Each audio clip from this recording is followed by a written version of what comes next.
Næstur tekur til máls háttvirtur 8. þingmaður Reykjavíkurkjördæmis norður, Sigmundur Davíð Gunnlaugsson.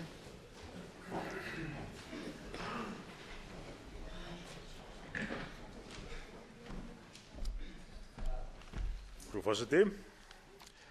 Allar aðstæður voru til staðar við upphaf árs 2009 til þess að Ísland ynni sig hraðar út úr kreppunni heldur en flest önnur lönd. Því miður hefur raunin orðið önnur.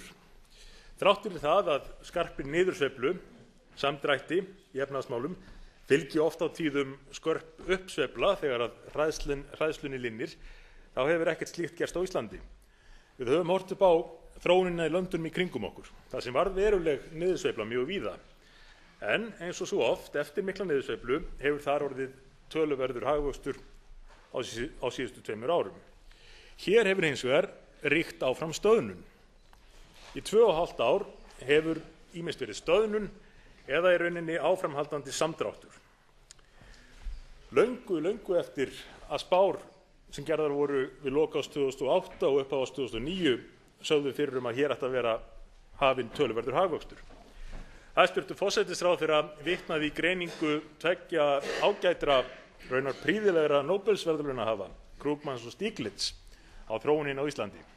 Þessi menn hafa fjallað töluvert Ísland og kosti landsins, kosti þeirra stöðu sem landið í. En hvað hafa þeir verið að fjalla? Þeir hafa verið að fjalla tvennt. Annars vegar að Íslendingar hafi tekið rétta ákvörðun í því að láta ekki skuldir einkafyrirtækja, bankana, lenda á almenningi. Og hins vegar hafi Ísland haft þá öfundsverðu stöðu að vera með sjálfstæðan gjaldmiðil. Sama hvað munum þykja galla þess gjaldmiðils, að þá sé hann að hjálpa Íslendingum verulega nú í því að vinna sig út úr stöðunni. Hver hafa verið viðbrögð þessara ríkisstjórnar hvað þessi 2 atriði varðar? Ja, það þarf ekki að eyða mörgum orðum í að fara yfir viðhorf þessara ríkisstjórnar til þess að láta skuldir einkafyrirtækis lenda á almenningi. Það búið að vera helsta kappsmál þessara ríkisstjórnar síðastliðin 2 ár. Hún hefur beitt til þess öllum brögðum sem hún hefur komist yfir og linnulausum hræðsluáróðri og í öllum meginatriðum stutt málstað þeirra sem hafa viljað færa þessar kröfur yfir á íslenskan almenning. Hitt atriðið, gjaldmiðillinn. Við vitum ekki alveg hvar við höfum ríkisstjórnina í því máli, en við vitum þó að ráðherrar þessara ríkisstjórnar og sá sem að ríkisstjórnin setti yfir Seðlabankann hafa í viðtölum í erlendum fjölmiðlum talað með þeim hætti að í öðrum löndum mundu slíkir menn ekki endast í embætti út daginn. Jafnvel efnahagsráðherra landsins heldur því fram að gjaldmiðill landsins sé ónýtur. Enginn muni vilja fjárfesta í landinu á meðan þessi gjaldmiðill er til staðar. Enginn muni vilja fjárfesta á Íslandi yfir höfuð fyrir en að landið sé komið inn í Evrópusambandið og þar fram eftir götunum. Ég held að það sé ekki hægt að finna annað það land á Vesturlöndum þar sem að efnahagsráðherra ríkis kæmist upp með að tala með þessum hætti. Svoleiðis að þegar að hæstvirtur forsætisráðherra vísar í Nóbelsverðlaunahafana Krugman og Stiglitz máli sínu til stuðnings úr ríkisstjórninni, þá er það mjög holur hljómur vegna þess að þeir eru að vísa til atburða sem urðu áður en ríkisstjórnin kom að og atburða sem að ríkisstjórnin hefur verið að gera sitt besta til þess að snúa við, fara í þveröfuga stefnu við það sem að þessir Nóbelsverðlaunahagfræðingar hafa bent á sem helstu styrkleika landsins. Við búum við þær aðstæður nú að fjárfestar bæði innlendir og erlendir beinlínis hrökklast frá vegna stefnu ríkisstjórnarinnar. Það er viðhaldið stefnu sem er nánast eins og hönnuð til þess að viðhalda kreppu. Allt er gert öfugt við það sem menn gera við slíkar aðstæður. Allt er gert öfugt við það sem menn hafa lært af reynslu undanfarinna áratuga, jafnvel aldar. Skattar eru hækkaðir aftur og skattkerfið flækt. Skuldamál einstaklinga og fyrirtækja eru enn í óleystri 2,5 ári eftir efnahagshrunið, þrátt fyrir að úrlausn skuldamálin séu megin forsenda þess að hagvöxtur geti hafist á ný. Skriffinnska og eftirlit eru hins vegar aukin á öllum sviðum. Komið er í veg fyrir orkuvinnslu með öllum tiltækum ráðum og gjarnan sett á svið heilmiklar leiksýningar í kringum það, eins og við fengum að fylgjast með varðandi umræðan Búðarhálsvirkjun sem að mönnum ætti ekkert að vera að vanbúnaði nú að ráðast í framkvæmdir á eftir að spöruðust strax 26 milljarðar við afstöðu þjóðarinnar til Icesave málsins. Ísland er komið á blað með löndum þar sem að fjárfestar telja sig þurfa að óttast pólitíska óvissu. Svokölluð pólitísk óvissa er beinlínis reiknuð inn í það þegar menn eru að meta það hvort að leggjandi sé í þá áhættu að fjárfesta á Íslandi, og menn óttast eignarnám. Vegna þess að þó að það hafi nú ekki mikið verið rætt Icesave-málið í hópi erlendra fjárfesta eða þeirra sem að hafa hugsanlega velt fyrir sér að hefja hér atvinnuuppbyggingu, þá hefur mjög mikið verið rætt það að í landinu sitji ríkisstjórn sem að lýsi því yfir að það sé eðlilegt pólitískt verkfæri hverja ríkisstjórnar að taka hluti eignarnámi, beita þjóðnýtingu þegar svo ber undir. Ráðherrar hafa líka verið ófeimnir við að skipta sér af framgangi réttvísinnar og skipta sér af störfum dómstóla bæði áður og eftir að niðurstaða þeirra liggur fyrir. Og þegar ráðherrar eru sjálfir dæmdir fyrir brot á lögum er því svarað á þeim nótum að hugsjónir séu ofar lögunum. Grundvallaratriðum réttarríkisins á borð við sakleysi sekt er sönnuð, þeim er stefnt í óvissu af þessari ríkisstjórn, og undirstöðu atvinnugreinunum sem að hefðu átt að draga vagninn út úr kreppunni, mynda grunnstoð fyrir aðra atvinnusköpun, þeim er haldið í varanlegri óvissu. Fullkominni óvissu, og þegar að meira segja lítur út fyrir sögulega sættir í því efni, þá kemur hæstvirtur forsætisráðherra fram og beinlínis eyðileggur þá sátt til þess að við geta viðhaldið grýlunni. Vegna þess að þessi ríkisstjórn byggir tilveru sína ekki á eigin afrekum eða eigin gjörðum eða eigin stefnu. Hún byggir tilverurétt sinn á ytri ógnum, einhverjum óvinum byltingastjórnarinnar. Og við heyrðum þetta svo vel á ræðu hæstvirts forsætisráðherra hér áðan. Hún fjallaði ekkert raunverulega afrek ríkisstjórnarinnar. Hún fjallaði fyrst og fremst að það væru einhverjar hættur og það væri ekki á það hættandi að hleypa þeim að. Þess vegna væri þessi ríkisstjórn líklega skásti kosturinn. Hér er í gildi ströngustu gjaldeyrishöft sem sést hafi í Evrópu frá því að austurþýska alþýðulýðveldið leið undir lok. Og ríkisstjórnin er nýbúin að framlengja þessi höft til loka árs 2015. Og svo skilja menn ekkert í því að hér er ekki stöðnun, að hér streymi ekki að fjármagn, að hér aukist atvinnuleysi áfram, að á meðan að menn hafa verið að vinna bug á atvinnuleysinu og lækka það víða annars staðar, þá gangi ekkert að vinna bug á atvinnuleysinu hér. En mikilvægast atvinnumálið er þó það að leyfa þeim fyrirtækjum sem enn eru starfandi að lifa áfram. En það hefur ekki verið gert.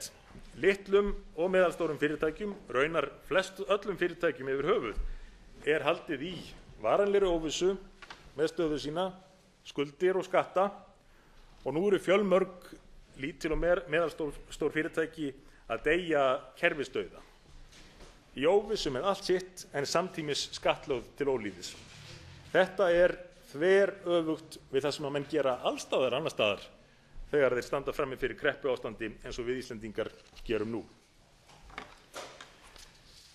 Það versta við þessa ríkisstjórn er þó líklega það að vegna þess að hún byggir tilveru sína ekki á eigin framtíðarsýn eða afrekum, heldur einhvers konar ytri ógn, einhverjum óvinum sem alltaf eru handan við hornið, þá telur hún sig þurfa að draga stöðugt úr almenningi kjark og draga alltaf upp þá mynd að hættan sé það sem eigi að ráða för hjá okkur.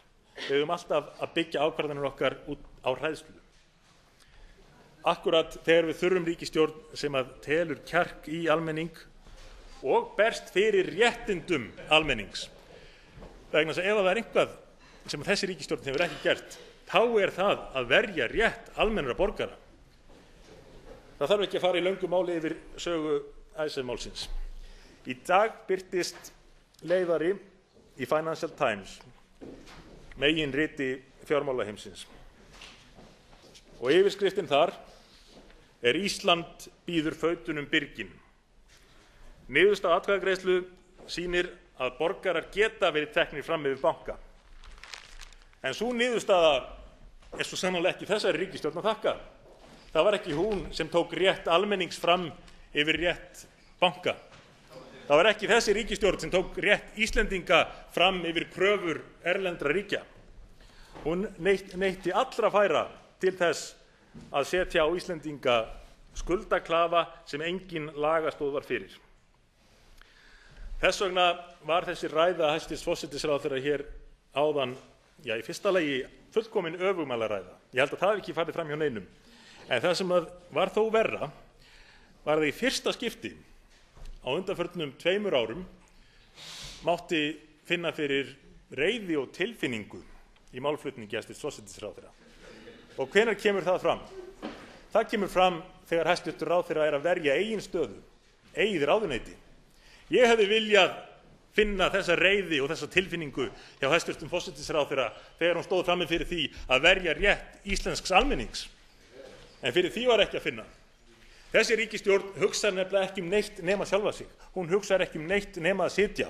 Þess vegna hefur þessi ríkisstjórn setið af sér atburði sem að hefðu orðið til þess að allar aðrar ríkisstjórnir í Íslandssögunni hefðu sætt sig við það að þeirra tími væri liðinn.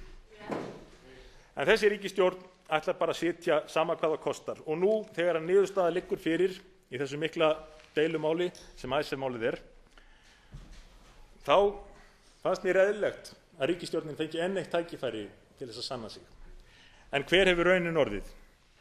Það sama hvar maður lítur inn á erlenda fjölmiðla og flettir upp fréttum þar sem að hæstvirtur forsætisráðherra er til svara fyrir Íslands hönd. Alls staðar eru svörin á þá leið að Íslendingar hafi valið versta hugsanlega kost. Að forsætisráðherrann óttist mjög niðurstöðu dómsmáls.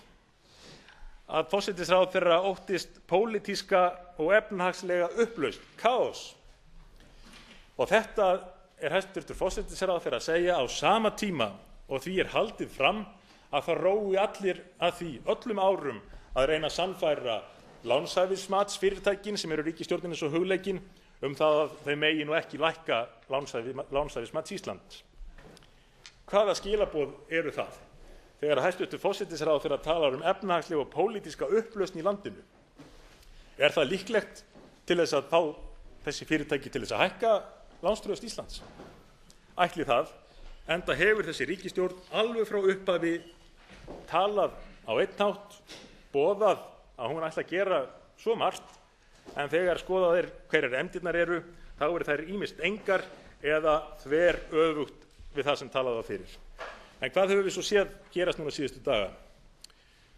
Þrátt fyrir frammistöðu ríkisstjórnarinnar, skuldatryggingaálag Íslands, hinn raunverulegi mælikvarði á lánstraust ríkisins, hélt áfram að styrkjast, hefur ekki verið sterkara frá hruni. Þrátt fyrir allar hótanirnar, allan málflutninginn það að ef Íslendingar féllust ekki á Icesave-kröfurnar, þá væri hér öll nótt úti, þá væri öll von úti fyrir íslenskt efnahagslíf. Að sjálfsögðu var þetta ekki raunhæft, að sjálfsögðu var þetta ekki rökrétt. En ætlar ríkisstjórnin að taka ábyrgð á málflutningi sínum nú? Að sjálfsögðu ætlar hún ekki að gera það. Þessi ríkisstjórn ætlar ekki að taka ábyrgð á neinu. Hún ætlar ekkert að gera og hún ætlar ekki að taka ábyrgð á neinu. Þess vegna er ekki annað að ræða en að þessi ríkisstjórn fari frá, hún verði sett af og við fáum nýja, allt öðruvísi ríkisstjórn.